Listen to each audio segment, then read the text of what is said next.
No, I see 7 games when I open it up at 12:10 Hmm. Central. Yeah, So mine that's pretty mine interesting. shows 9 games. Really dumb. That is interesting. It's really weird. Hopefully, everybody else's doesn't do the same thing. And speaking of everybody else, here they are. we are we're live. Oh, look at there! I can get the last few boosters in. We reserve seat. We pop a max. Contest is full. Bite me. Oh well, I'll have to get creative now. I thought I could get those last 10 in. Um, what's up, everybody? Happy. I don't know. Happy. Whatever. Everybody loves Memorial Day as a holiday, but it's obviously a solemn holiday meant for respect and all of that. The remembrance and honor and for all the veterans and stuff. I'm not going to put it into very good words, so I'm going to stop trying. But I think everybody knows what I mean when we talk about Memorial Day and everybody that has paid the ultimate price so that we can play the games that we like to play and do what we do. We did. I hope you noticed there was a 20K winner a day or so ago from the DFS Army. That was pretty sweet in baseball. And we're going to dive in really, really fast today. Thanks everybody for piling in. We've got a hard stop at noon. I think Geek has his daily draft show coming up. And if you think that I'm going to be the one that steps on Football Geek's toes when he has a scheduled show, you're absolutely out of your mind. I enjoy my job. I don't want to get fired. And so we're going to clear out of his way pretty quickly. How you doing this morning, Razzle? It's early start. Doing all right. Annoyed by the breakdown of games. Annoyed by the weather. Annoyed that I'm not drinking already. Um, Man, but it's a yeah, little early for that. never early. Well, we both got coffee going, so that says enough. All right. Let's tear into it really quickly. Dixon's here. Tell everyone to hit the like and subscribe button. Missed you on Friday, buddy. I didn't see you. Everybody else, Chuck and Ash, and everybody is piling in. And I tomorrow actually we'll start off, I guess, here for you. Said that you were alluding to Friday that this is gonna be your last show for a little while. We're gonna have some fill-ins coming and going. Are you able to come back in a couple of weeks? You think? I will at some point. A lot of training, and then I should be able to adjust my schedule enough um, to make it at least once per week, maybe twice, depending. But a lot up in the air, just based on office time and all that stuff. But Sure. I will be back at some point.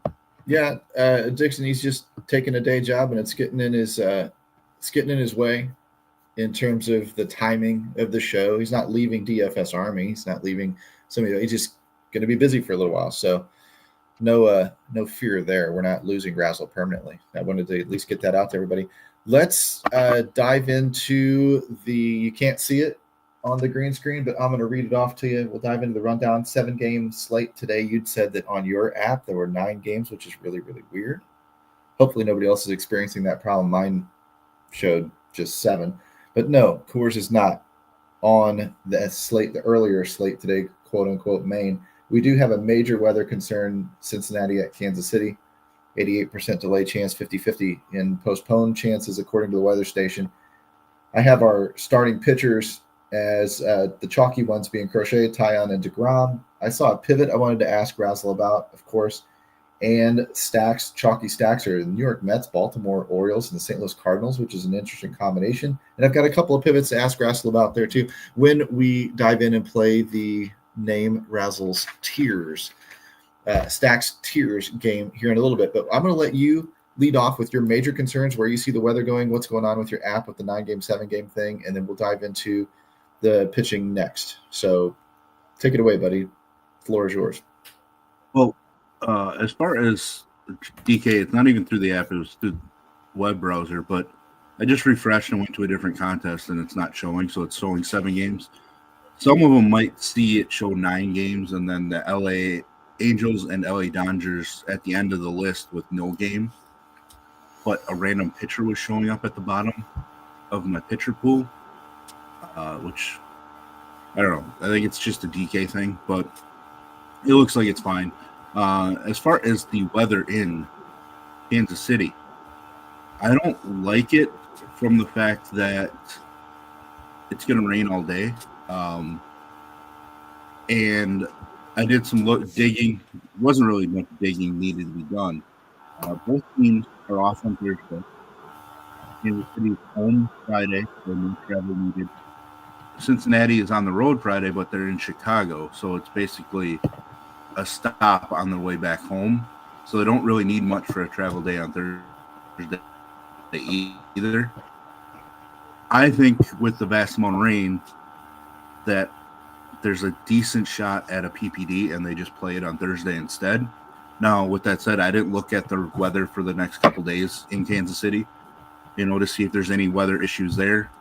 Because if there is, then they might have to try to get this one in. But based on my thoughts, I think it's either they start it with the plan on playing the whole game through rain, or they just PPD it ahead of time. Well, to answer that question, 70% chance of storms tomorrow and 30% on Thursday with nothing the rest of the week. That's in Kansas City.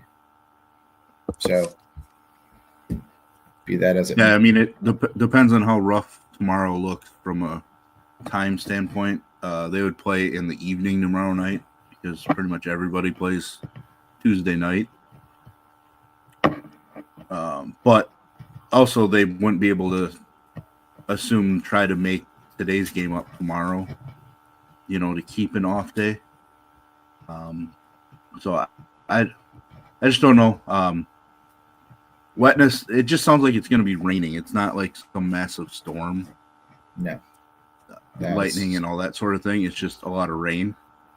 It's supposed to be that way here in St. Louis too. And to be quite honest with you, everything is drying up before it gets here. So let me check our radar and see if that looks like it is all the case in Kansas City either. Because last night they were talking about rain throughout the day here in St. Louis too. And it hasn't rained yet. And in fact, it's been sunny. So go figure. I've got no rain anywhere near us. There is stuff out to the west and south of Kansas City right now. Same issue. Oh my. Same issue. The computer model has this thing just drying up before it gets really to Kansas City. So I don't know. I don't like going against Joey Tornado. I don't like going against the weather guys. But if I'm literally looking at my weather radar in the future all the way through 4:30 this afternoon, I haven't seen any rain hit Kansas City yet. So personally, I'm not afraid to gamble on it if you like the game. I mean, I don't know if that changes your opinion or if you would. I don't want to make some horrible call, but that honestly doesn't bother me much looking at what I'm looking at. So take that for what it's worth. And the game itself isn't the greatest, but right. It's already two pitchers in it that are viable, but do we need to consider both those pitchers when there are roughly, four pitchers in great spots and then another pitcher with huge upside? Probably not. I mean, there are two pitchers in that Kansas City game that I play occasionally just because they flash the ability that I think it plays strong on DK. Some clean innings, that sort of thing. But the slate, like, if the weather was perfect, how much exposure would you have to those types of guys? 10 to 15%. So, I mean, for me, if the slate washed out or that game washed out, it's not going to affect me. It doesn't sound like it would affect you a lot. No, I mean, it messes with my stacking a little bit because those are two teams that would make my tiers just because the teams outside of them would be like, do I want Colorado in my tiers? Do I want the White Sox in my tiers? Which, by the way, the White Sox won me a few $100 yesterday. So there you go. But would Milwaukee be in my tiers against Garrett Crochet? Would Toronto make it in my tiers against Jacob deGrom? Like, I kind of need two teams at the bottom, actually more than two teams, to make my process work correctly. And I'm just not getting that. So I kind of want the game to play so that I can include those two offenses, but it's definitely not I have to have exposure game at all. I would tell you, again, based on what I saw, check it obviously yourself and watch it through the day and late swap if you have to or whatever. But I mean, I don't think I'd be that worried about it. That was really weird watching it all dry up. And then in conjunction with what I'm seeing already here in St. Louis. I know they're 400 miles apart or whatever, but still, it's not that different. The air mass that moisture is moving into is just not that different. It's drying up before it gets to the points where it would have an impact. So I'm not a professional weatherman. Consult your accountant, consult your tax advisor, et cetera, et cetera, et cetera. But wouldn't worry me. Let's dive into those pitchers, though, because like I mentioned, Crochet, Tyon, and DeGrom look like the chalk. My first question pivot would be Gaussman. I don't know if it's old numbers or what, but his K-score is pretty high for today. It looks like he might have some form of potential. Are you using him as a pivot in any place at all? So he's the number 5 guy that's got could go multiple ways direction, just based on the type of pitcher he's both been this year and been on the road. Like, he's just, his K numbers are down on the road, walking a lot more guys on the road, but he's not giving up as many home runs on the road. So, like, something has to correct itself in there, whether it be the home runs or the walks and strikeouts. Super volatile, right? Like, Tampa Bay just roughed him up for 3 home runs 2 starts ago, but then came back last start against the San Diego squad that doesn't strike out, and he struck out 9 and dominated that start. He is that guy that I alluded to at the start of there are 4 guys, and then there's this guy, and the Gaussman's that guy who could have the most raw points on the slate, and I wouldn't be shocked at the end of the slate. But he also could give up 6 runs in 5 innings, and I wouldn't be shocked. Yeah. I mean, perfect. Where those other guys, I would be shocked, like Tyon against Colorado, even though Tyon's not the level of pitcher that the other guys are. He just had such an elite matchup with when going in Wrigley. Clay Holmes giving up 5-6 runs to the White Sox in 5 innings, that would shock me. DeGrom, Crochet, both of those would shock me. Gaussman wouldn't. So he's kind of behind those other guys from that form, but I also think he has more upside than Tyon and Clay Holmes do. It's a perfect GPP pick then. Yeah. Really. So super volatile. Yeah. Anybody else that you see on the slate that you would put in a similar category in terms of looking at for upside and tournament winning potential? Not really. I mean, those top 5 guys should carry most of your ownership. Chad Patrick's the only other guy that I'm considering outside of that Cincinnati game, just because. But Patrick takes on Boston. Boston's been striking out plenty on the season. Boston without Bregman. Lineup's much weaker now. Story, I haven't gotten an update. Like, he left Saturday. Like, he got pinch hit for, so I assume it's something injury related, and then he didn't play yesterday. So I don't know what's going on there. Like, there's just potential with Patrick and a weaker lineup. Problem is, I don't really know that you need Patrick to save money when you can just play Tyon at 8,600. But Patrick is one that's intrigued me enough that he made my list. His K-prop's 5.5. I mean, 6 pitchers on the slate have K-props of 5.5 or higher. So those strong 6 are really where you should be, I think. The annoying part is Patrick's plus 330 to earn the W, which is just absolutely ridiculously high compared to all those other guys that we're considering are all. I mean, even Gaussman as an underdog against DeGrom is plus 190 to give you an idea. So Patrick's just kind of a sprinkle just in case Boston continues to strike out. But I want to focus on the top 5 guys as much as possible. Okay. Yeah, well, let's dive in. Let's play the tier game. Let's New York Mets, Baltimore, and St. Louis. That's an interesting combination of chalk stacks, if you will. The pivots that I wanted to ask you about were the Cubs and the Giants.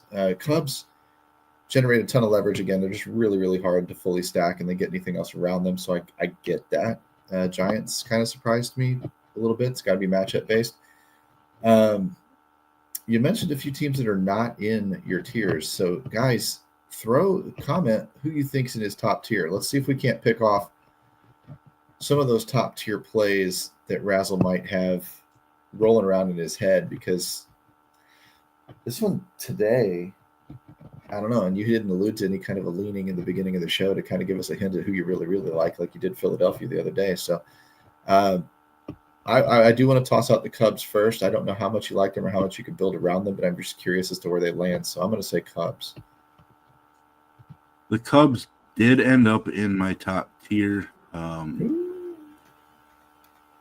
It's obviously tough wind blowing in Wrigley, but the biggest thing that I noticed was that let me get the number exactly. So these dudes run too, man. These dudes are stealing bases too. That's kind of where I'm pointing at. Palmquist has only made 2 major league starts. Not good starts by any means. Has gone 8 1/3 total innings in his 2 starts and has allowed 4 stolen bases in those 8 1/3 innings. So 2 home runs, 4 stolen bases in 2 starts. The Cubs, when they are at home this season, I'm going to get these numbers as well. I don't remember them off the top of my head, but during April, I quoted these a lot just because wind was blowing in and it was cold at home. They're still running a ton. They're running more at home. They have 45 stolen bases in 25 home games on the season. So the Cubs just have ability to rack up fantasy points. So for me, the Cubs are a tier 1 team, and I am shocked that they are not higher owned. I am too.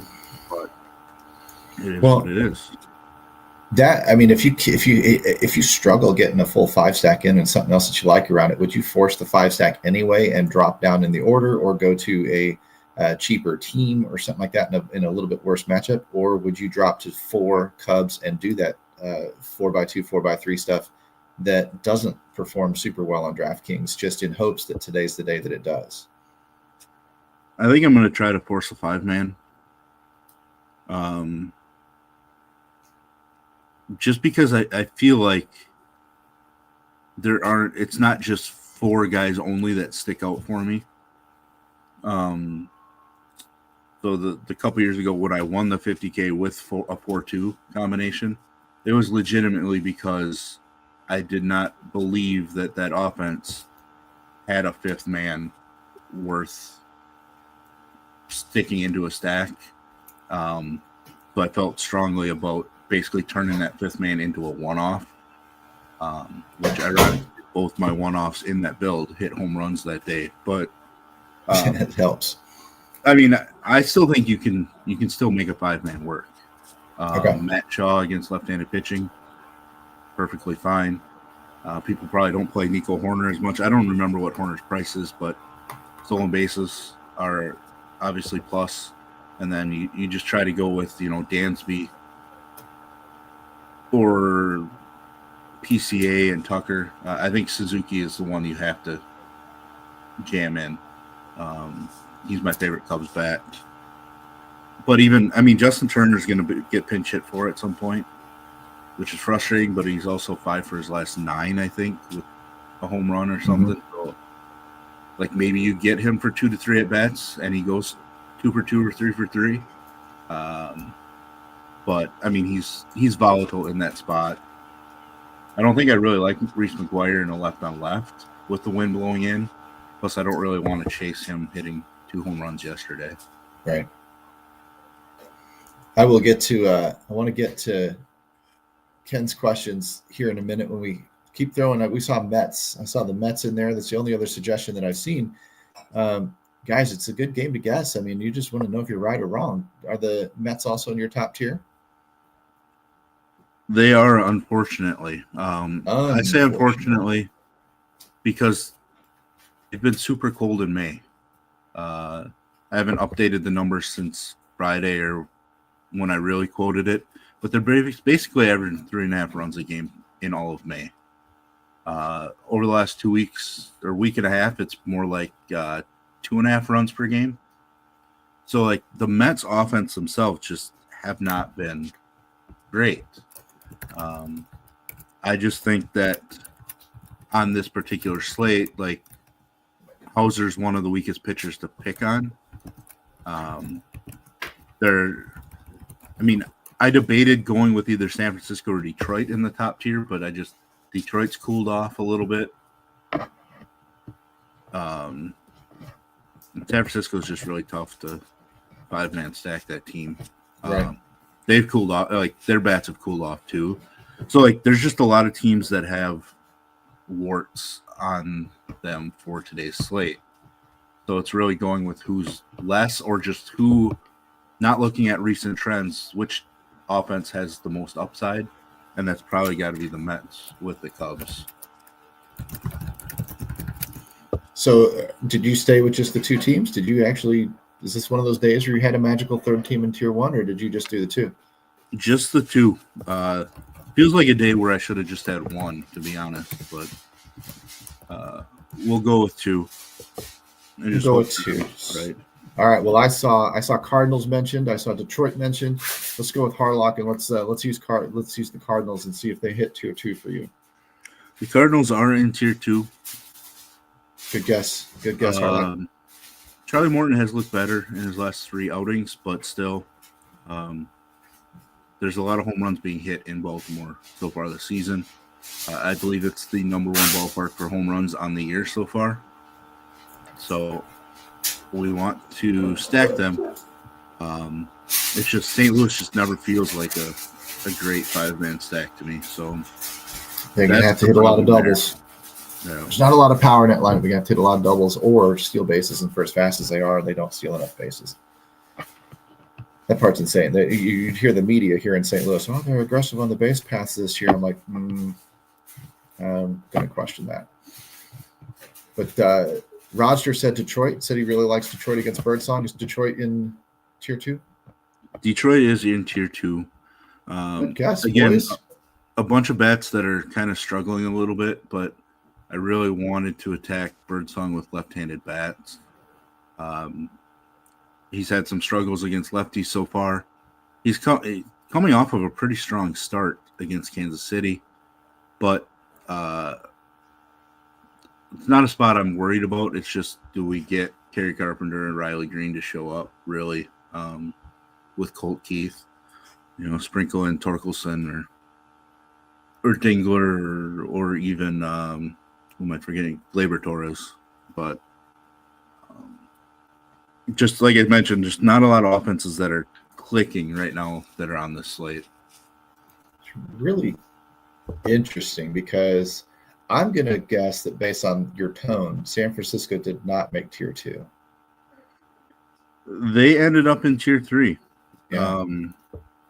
They were initially in tier 2. Oh, so you bumped them down. I looked into their recent trends because Montero doesn't strike many guys out, so there should be plenty of contact. And I think the wind is actually slightly blowing out in Detroit. So I was intrigued. The problem is a lot of the San Francisco lineup. It does say out 66 degrees out to right, but under 10 miles an hour. Yeah, nothing sensational, but just the San Francisco lineup themselves have kind of cooled a bit. Adames Chapman struggling a little bit more. Julio Ramos coming down from his hot start. Lamont Wade doing basically nothing. So really, it's Young Ho Lee is really the only left-handed bat that stands out. So who would that be? We got one more team. We got about 6 minutes left in the show, so we got about one more team to do, and then I want to hit those questions in the comments for the guys. But I'm trying to. So no San Francisco. If I had to look down the list, you have a weird penchant for Cincinnati sometimes. I almost wonder if they could make tier 2, but I'll bet you. How many more tier 2 teams do you have? Just one more. Just one more. Okay, so I'm on. All right, I'm gonna let the commenters decide. I'm gonna throw out 3 suggestions, and if it's an other, it's got to be an overwhelming majority for you guys to overpower it. But I'm gonna say it's either Cincinnati, Toronto, or Baltimore. And you guys jump in there and tell me which one we want to hang our hat on. I want to see goodbye pizza party. I want to get to those questions, so we got to see these guesses. Otherwise, I'm just going to throw them out. I'm just going to throw the shotgun at you. If that's the case, Cincinnati roster says Cincinnati. Is Cincinnati the one? Cincinnati is not. Okay. Did they even make tier 3? They did.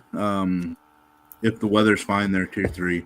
The reason Cincinnati isn't there is because they're generally a pretty platoon-heavy team, and Lorenzen actually is a very, very strong reverse splits pitcher.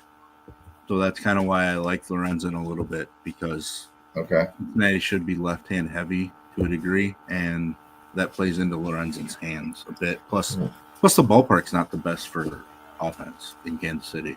Harlock says Orioles and Dixon says Toronto. Were either of those two correct?